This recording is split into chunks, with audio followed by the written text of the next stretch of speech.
Hi, hello friends. எல்லாரும் எப்படி இருக்கீங்க? மறுபடியும் உங்களை இந்த வீடியோல சந்திக்கிறதுல ரொம்ப சந்தோஷம். இந்த வீடியோ வந்து என்னன்னு சொல்லிட்டு பாத்தீங்க அப்படினாக்கா ரிப்பீட்டடா வந்து சில क्वेश्चंस வந்து கேட்டுட்டே இருக்காங்க. கம்பெனி மூலமா வர்றது நல்லதுங்களா சிஸ்டர்? கம்பெனினா முதல்ல என்ன? சாலரிஸ்லாம் வந்து ஒழுங்கா கொடுப்பாங்களா? என்னென்ன மாதிரி அப்படிங்கறதா. ஓகே, அவங்களுக்கு எல்லாருக்கும் நம்ம வந்து முடிஞ்ச அளவுக்குமே வந்து ரிப்ளை கொடுத்தாச்சு. இருந்தாலும் கூட கொஞ்சம் பிரீஃபா சொல்லிட்டோம் அப்படின்னா இப்போ நியூவா வர்றவங்களுக்கு வந்து ரொம்ப யூஸ்ஃபுல்லா இருக்கும் அப்படிங்கிறதுக்காக தான் இந்த வீடியோ. சோ இப்போதான் நம்ம வீடியோ ஃபர்ஸ்ட் டைம் பாக்குறீங்க அப்படின்னா மறக்காம லைக் பண்ணி ஷேர் பண்ணி சப்ஸ்கிரைப் பண்ணிக்கோங்க. வாங்க வீடியோக்குள்ள போலாம். ஓகே, இப்போ கம்பெனினா என்ன சார், டைரக்ட்னா என்ன சார் அப்படிங்கிறது நிறைய பேருக்கு நிறைய சந்தேகங்கள் வந்து இருக்குது. ஆல்ரெடி நம்ம ஒரு பெரிய வீடியோ வந்து இதுக்கு முன்னாடி நம்ம வந்து போட்டிருக்கோம். திரும்பவும் நான் அதை வந்து ரிஃப்ரெஷ் பண்றேன் உங்களுக்கு வந்து. கம்பெனி இப்போ வந்து இங்க வந்து சவுதியில எப்படி அப்படின்னு சொல்லிட்டு பாத்தீங்க அப்படின்னாக்கா ஒரு நிறைய கம்பெனிஸ் வந்து இருக்கு. அப்ப கம்பெனினா என்ன? Man power company. பேரு பாத்தீங்க அப்படின்னா அப்தால், அல்மவரிட், ஐஆர்சி, சாம்ஸ்கோ, தம்கின், இந்த மாதிரி வந்து ஒவ்வொரு பெயர்கள் வந்து என்ன செஞ்சிருக்காங்க அப்படின்னா வச்சிருக்காங்க. அவங்க என்ன பண்ணுவாங்க அப்படின்னா ஒரு குறிப்பிட்ட நர்சஸோ அவங்க வந்து எடுத்துட்டு வந்து இங்க வந்துட்டு உங்களுக்கு வந்து ஆக்சுவலி வந்து இந்தியாவில் வச்சு வந்து ஒரு இன்டர்வியூன்னு சொல்லிட்டு ஒன்று வந்து அரேஞ்ச் பண்ணுவாங்க. நம்மளுடைய இந்தியாவில் உள்ள ஏஜென்ட் என்ன பண்ணுவாங்க அப்படின்னா இப்போ ஜிஎன்எம்மா இருக்கீங்க அப்படின்னாக்கா மோஸ்ட்லி அவங்க என்ன செய்யறாங்கன்னா கம்பெனி த்ரூ தான் அனுப்புறாங்க. ஏன்னா அவங்களுக்கு நிறைய ஸ்டாஃப்ஸ் வந்து என்ன செய்யுது அப்படின்னா தேவைப்படுது. ஸோ அந்த மாதிரி அனுப்பிட்டு அவங்க இந்த கம்பெனி இங்க உள்ள ஒரு குரூப் ஆஃப் கம்பெனில உள்ள ஹெச்ஆர், அதுக்கப்புறம் சிஇஓ, அதுக்கப்புறம் மேனேஜர், இவங்கள யாராவது ஒருத்தங்க என்ன செய்வாங்க அப்படின்னா இன்டர்வியூ பண்ணுவாங்க. இன்டர்வியூ பண்ணிட்டு ஓகே இவங்க எலிஜிபிள் தான் சவுதிக்கு வர்றதுக்கு அப்படின்னு சொல்லிட்டு அந்த இன்டர்வியூ பாத்தீங்க அப்படின்னா ரொம்ப சிம்பிளா தாங்க இருக்கும், ரொம்ப கஷ்டம்லாம் கிடையாது. ஸோ அந்த இன்டர்வியூ என்ன பண்ணுவாங்க அப்படின்னாக்கா இங்க வந்து எடுத்துட்டு வந்தா இவங்க ஒரு ஆஃபர் லெட்டர் வந்து உங்களுக்கு வந்து கொடுப்பாங்க.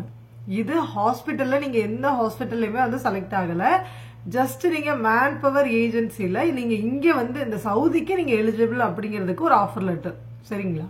அதுல நீங்க பாத்தீங்க அப்படின்னா எந்த கம்பெனி, உங்களோட நேம் என்ன, உங்களுடைய பாஸ்போர்ட் நம்பர் எல்லாம் மென்ஷன் பண்ணிருப்பாங்க. அது போக கீழே வந்து உங்களுடைய நேமோ உங்களுடைய என்ன பொசிஷனுக்கு நீங்க வர்றீங்க அப்படிங்கறத மென்ஷன் பண்ணிருப்பாங்க. உங்களுடைய சேலரிங்கிறத மென்ஷன் பண்ணிருப்பாங்க. அதுக்கப்புறம் உங்களுடைய சேலரி வந்து 3500 அப்படின்னு மென்ஷன் பண்ணி, இல்ல ஒரு சிலருக்கு வந்து 3700 சொல்லிட்டு மென்ஷன் பண்ணிருப்பாங்க. அப்புறம் ஃபுட் அலவன்ஸ் சொல்லிட்டு மென்ஷன் பண்ணிருப்பாங்க. அக்கமடேஷன் சொல்லிட்டு மென்ஷன் பண்ணிருப்பாங்க. ஜாப்ல சொல்லிட்டு பாத்தீங்க அப்படின்னாக்க எந்த பிளேஸ் அப்படின்னு சொல்லிட்டு பாத்தீங்கன்னா அதுல வந்து நிறைய ஹாஸ்பிட்டல் வந்து மென்ஷன் பண்ணிருப்பாங்க. ரியாத் கேர், சன்னத் கேர், அதுக்கப்புறம் national care, family centre, clinics, poly clinics, இந்த மாதிரி நிறைய வரிசைக்கு என்ன செஞ்சிருப்பாங்கன்னா மென்ஷன் பண்ணிருப்பாங்க. ஆனா நம்ம என்ன நினைச்சுப்போம் அப்படின்னா ரியாத் கேர் மென்ஷன் பண்ணிருக்காங்க, ஸோ நமக்கு ஜாப் வந்து ரியாத் கேர் இல்ல நேஷனல் கேர் இல்ல ஃபேமிலி சென்டர் அந்த மாதிரி நம்ம நினைச்சுப்போம். ஆனா இங்க வந்ததுக்கு அப்புறம் தான் அதனுடைய ஒரிஜினாலிட்டி என்னங்கிறது நமக்கு வந்து தெரியும். இங்க வந்ததுக்கு அப்புறமாட்டிக்கு உங்களுக்கு இக்காமா என்ன செய்வாங்கன்னா ரெடி பண்ணுவாங்க. உங்களுடைய பாஸ்போர்ட் வந்து வெரிஃபிகேஷன் பண்ணுவாங்க. இக்காமா எல்லாமே என்ன செஞ்சிருவாங்கன்னா அவங்களே வந்து ப்ரிப்பேர் பண்ணி கொடுத்துருவாங்க. இக்காமா மற்ற எல்லா காரியங்களுமே வந்து உங்களுடைய பாஸ்புக்கு, ஏன்னா உங்களுக்கு சேலரி வந்துச்சு அப்படின்னா அதுக்கெல்லாம் இது பண்ணணும் இல்லையா? ஸோ அது எல்லாமே என்ன செய்வாங்கன்னா ரெடி பண்ணி கொடுப்பாங்க. இப்போ இது போக பாத்தீங்க அப்படின்னாக்க இங்க வந்துட்டு சப்போஸ் இப்ப நான்லாம் பாத்தீங்க அப்படின்னா இங்க வந்ததுக்கு அப்புறமும் கூட 45 days வந்து நான் என்ன செஞ்சேன் அப்படின்னா அதே ஹாஸ்டல் அக்கமடேஷன்லயே தான் நம்ம வந்து இருந்தோம். அக்கமடேஷன் எல்லாம் கொடுத்துருவாங்க. ஃபுட்டு என்ன செஞ்சிருவாங்கன்னா கொடுத்துருவாங்க. 2 times என்ன செய்வாங்க, ஃபுட்டு கொடுப்பாங்க. நமக்கு அந்த ஃபுட்டு பிடிக்காது.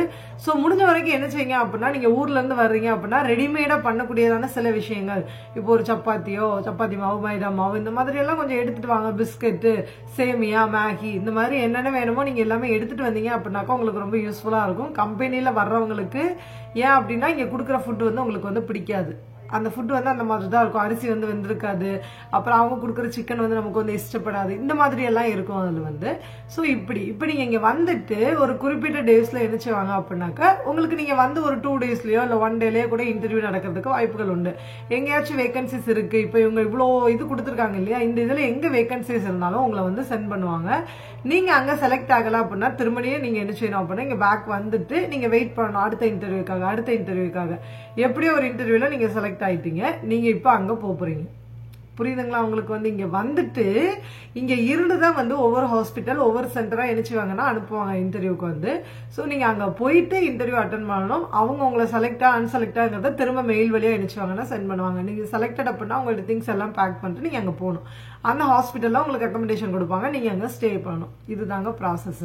ஓகே, இப்ப சேலரி கொடுக்குறாங்கல்ல, அது எப்படி நமக்கு ஹாஸ்பிட்டல்ல இருந்து டைரக்டா வருமா, இல்ல கம்பெனி தான் நமக்கு கொடுப்பாங்களா, இல்ல கம்பெனி நம்ம ஒழுங்கா கொடுப்பாங்களா, இது எல்லா டவுட்டுமே உங்களுக்கு இருக்கு. இப்போ சேலரி பாத்தீங்க அப்படின்னாக்கா ஹாஸ்பிட்டல்ல இருந்து உங்களுக்கு டைரக்டா வராது. ஏன்னா கம்பெனிக்கும் ஹாஸ்பிட்டலுக்கு தான் வந்து டைரக்ட் கான்டாக்ட், நமக்கு இல்லை.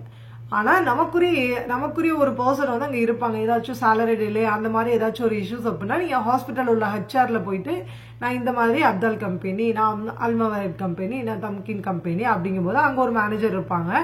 இந்த கம்பெனிக்குரிய ஸ்டாஃப்ஸ்க்கு வந்து மேனேஜ் பண்றதுக்காக ஏதாவது இஷ்யூஸ் அப்படின்னா நீங்க அவங்க கிட்ட சொன்னீங்க அப்படின்னா அவங்க நினைச்சுவாங்க கம்பெனிட்ட பேசுவாங்க. இல்ல அப்படின்னா எனக்கு கம்பெனிலேயே பேசணும் அப்படின்னா கம்பெனில ஒரு குரூப் ஆஃப் பீப்புள் இருப்பாங்க, நீங்க அவங்களோட கான்டாக்ட் நம்பர் வாங்கி வச்சுக்கிட்டு நீங்க அவங்க கிட்டே பேசலாம். சேலரி பாத்தீங்க அப்படின்னாக்க ஷார்ப்பா போட மாட்டாங்க. ஒரு 3 days 4 days 5 days 10 days இந்த மாதிரி என்ன செய்யும் அப்படின்னா டிலே ஆகும். நான் ஷார்ப்னு சொல்லிட்டு நான் வந்து சர்டிபிகேட் வந்து கொடுக்க முடியாது. ஏன் அப்படின்னா நானும் கம்பெனில இருக்கிற வரைக்குமே வந்து சேலரி வந்து எங்களுக்கும் டிலேயா தான் வந்திருக்கு. 15 days கூட கழிச்சு கூட நாங்கெல்லாம் வந்து ரிசீவ் பண்ணியிருந்திருக்கோம். ஸோ ஆனா சேலரி உங்களுக்கு கரெக்டா வரும், ஆனா டிலே ஆகி வரும், சம்டைம்ஸ் சீக்கிரமாவும் வரும், இந்த மாதிரி இருக்கும். மற்றபடி கம்பெனி த்ரூவா வர்றவங்களுக்கு எந்த ஒரு போனஸ் இருக்காது, எந்த ஒரு இன்க்ரிமெண்ட் இருக்காது, எந்த ஒரு பெனிஃபிட்டுமே இருக்காது.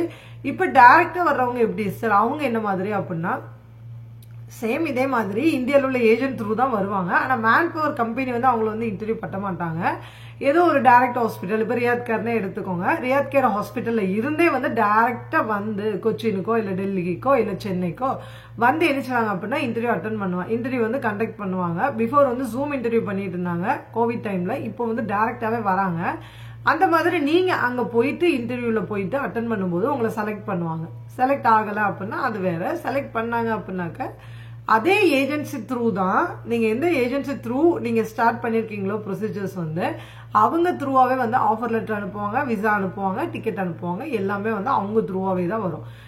எல்லாமே வந்து அவங்க த்ரூ தான் வரும். இது வந்து டைரக்ட் அப்படிங்கறதுனால வந்து டைரக்டா உங்களே கான்டாக்ட் பண்ணுவாங்களா அப்படின்னா அப்படி கிடையாது. எல்லாமே வந்து அவங்க த்ரூவாவே தான் வரும். இதுதாங்க டைரக்டுக்கு கம்பெனிக்குள்ள டிஃபரெண்ட். டைரக்ட் அப்படின்னாக்கா இப்ப நீங்க டைரக்டா இங்க வந்துட்டீங்க, இனிமே என்ன செய்யாது அப்படின்னா இந்தியாவோட ஏஜென்சிக்கும் இவங்களுக்கு எந்த கான்டாக்ட் இருக்காது, சேலரிஸ் வந்து அவங்களுக்கு போகாது, சேலரி எல்லாமே வந்து உங்களுடைய அக்கௌண்ட்லேயே கிரெடிட் ஆகும். இக்காமா எல்லாமே வந்து நீங்க எந்த ஹாஸ்பிட்டல்ல டைரக்டா செலக்ட் ஆயிருக்கீங்களோ அந்த ஹாஸ்பிட்டல்ல வந்து டைரக்ட் இக்காமா, டைரக்ட் பாஸ்புக் எல்லாமே சேலரி எல்லாமே என்ன செய்யும் அப்படின்னா உங்களுக்கு டைரக்டா கிடைக்கும். உங்களுக்கு ஏதாச்சும் டவுட்ஸ் ஏதாவது கிளாரிபிகேஷன் பண்ணணும் அப்படின்னாலும் நீங்க வந்து டைரக்டா நீங்க உங்களோட ஹெச்ஆரே போய் நீங்க என்ன செய்யலாம் அப்படின்னா அணுகலாம். அவங்களே என்ன செய்வாங்க அப்படின்னா உங்களுக்கு வந்து கிளாரிஃபை பண்ணி கொடுப்பாங்க. இதுதான். இப்ப இதுல என்ன ஒரு டவுட் வரும் அப்படின்னா டைரக்ட் பெஸ்டா இல்ல கம்பெனி பெஸ்டா அப்படின்னு சொல்லிட்டு கேட்பாங்க. ஒரு விஷயம் நல்லா தெரிஞ்சுக்கோங்க, ரெண்டுத்துலயுமே என்ன செய்யும் அப்படின்னா குறை நிறைகள் இருக்கும். சரிங்களா? இப்போ வந்து நீங்க கம்பெனி த்ரூவா வர்றீங்க அப்படின்னா கூட ஏதாச்சும் ஒரு இஷ்யூஸ் ஏதாவது ஒரு ப்ராப்ளம் அப்படின்னா நீங்க வந்து டைரக்டா என்ன செஞ்சுக்கலாம் அப்படின்னா மாறிக்கலாம். எனக்கு இங்க இருக்க பிடிக்கல அப்படின்னா ஏதோ ஒரு குறிப்பிட்ட அமௌண்ட் வந்து நீங்க வந்து பே பண்ணிட்டு நீங்க டைரக்டா போகணும், இல்ல எனக்கு ஒரு கிளினிக் போகணும், இல்ல எனக்கு ஒரு வேற ஒரு ஹாஸ்பிட்டல் போகணும் அப்படின்னா கூட ஒரு ஆப்பர்ச்சுனிட்டிஸ் வந்து நமக்கு கம்பெனில வந்து கொடுத்துருக்காங்க. ஆனா டைரக்டா போறவங்களுக்கு அந்த ஒரு ஆப்பர்ச்சுனிட்டிஸ் கிடையாது. நீங்க மாறவே முடியாது. நீங்க உங்களுக்கு ஒருவேளை நீங்க போகணும் அப்படின்னா நீங்க டைரக்ட் எக்ஸிட் தான் என்ன செய்யணும் அப்படின்னா போகணும். அதுவும் பெனால்டி பே பண்ணணும், எக்ஸிட் ஆகணும். திரும்ப நீங்க வந்து 2 வருஷம் 1 வருஷம் நீங்க வெயிட் பண்ணி அந்த விசா எக்ஸிட் அந்த விசா முடிகிற வரைக்குமே நீங்க வந்து வெயிட் பண்ணணும் இந்தியால. அதுக்கப்புறம் தான் நீங்க வந்து வர முடியும். இன்னொரு விஷயம் என்ன அப்படின்னா டைரக்டா போறவங்களுக்கு டைரக்ட் டிரான்ஸ்ஃபர் கூட கொடுக்க மாட்டேன்றாங்க. கம்பெனில வர்றவங்களுக்கு கூட ஒரு 2 வருஷம் 3 வருஷம் முடிச்ச பிறகு வந்து டிரான்ஸ்ஃபர் அப்படின்னா அவங்க அதை அக்செப்ட் பண்ணிக்கிறாங்க. ஆனா டைரக்ட் ஹாஸ்பிட்டல்ல டைரக்ட் கிளினிக்ல வர்றவங்களுக்கு வந்து அந்த ஒரு இதுவும் இல்லை. ஸோ நான் இது வந்து பயன்படுத்துறதுக்காக சொல்ல வரல, எல்லாத்தையுமே நீங்க தெரிஞ்சுக்கணும் அப்படிங்கிறதுக்காக தான். ஓகே ஃப்ரெண்ட்ஸ், இந்த வீடியோ வந்து உங்களுக்கு ஒரு கிளாரிபிகேஷன் வந்து கொடுத்துருக்குன்னு சொல்லிட்டு நான் வந்து நினைக்கிறேன். ஏன் அப்படின்னா ரிப்பீட்டடா ஒரு சிலர் வந்து கேட்டுட்டே இருக்கீங்க இந்த கேள்வியை வந்து, இது கரெக்டா இது தப்பா அப்படிங்கிற மாதிரி. சரி ஓகே, இதை பத்தி நான் பேசிட்டேன் அப்படின்னா உங்களுக்கே வந்து இது ரொம்ப யூஸ்ஃபுல்லா இருக்கும் அப்படிங்கிறதுக்காக தான் வந்து இந்த வீடியோ வந்து நான் வந்து மேக் பண்ணேன். இது உங்களுக்கு தெரியாதவங்க இப்ப புதுசா ட்ரை பண்றவங்களுக்கு யாராச்சும் பார்த்துட்டு இருந்தீங்க அப்படின்னா உங்களுடைய ஃப்ரெண்ட்ஸ்க்கு இதை வந்து என்ன செய்யுங்க அப்படின்னா ஷேர் பண்ணி விடுங்க. Thank you, bye bye, see you.